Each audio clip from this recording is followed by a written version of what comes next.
why don't you accept this wonderful offer? Why wouldn't you like to meet Shakespeare, for example? I mean, I don't know if you really think that when you die you can be corporeally reassembled and have conversations with authors from previous epochs. It's not necessary that you believe that in Christian theology, and I have to say it sounds like a complete fairy tale to me. The only reason I want to meet Shakespeare, or might even want to, is because I can meet him any time, because he is immortal in the works he's left behind. If you've read those, meeting the author would almost certainly be a disappointment.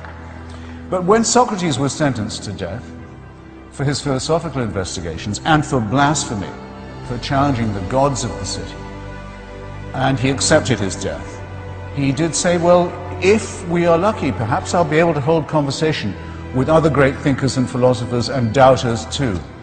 In other words, that the discussion about what is good, what is beautiful, what is noble, what is pure and what is true could always go on.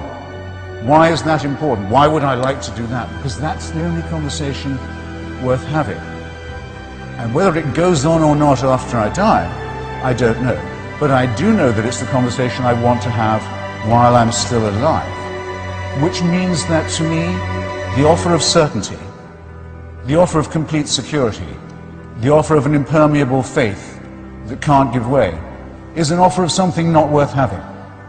I want to live my life taking the risk all the time that I don't know anything like enough yet, that I haven't understood enough, that I can't know enough, that I'm always hungrily operating on the margins of a potentially great harvest of future knowledge and wisdom. I wouldn't have it any other way.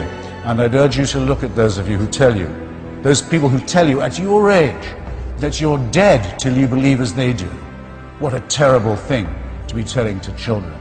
And that you can only live, and that you can only live by accepting an absolute authority. Don't think of that as a gift. Think of it as a poisoned chalice. Push it aside, however tempting it is. Take the risk of thinking for yourself. Much more happiness, truth, beauty, and wisdom will come to you that way. Thank you.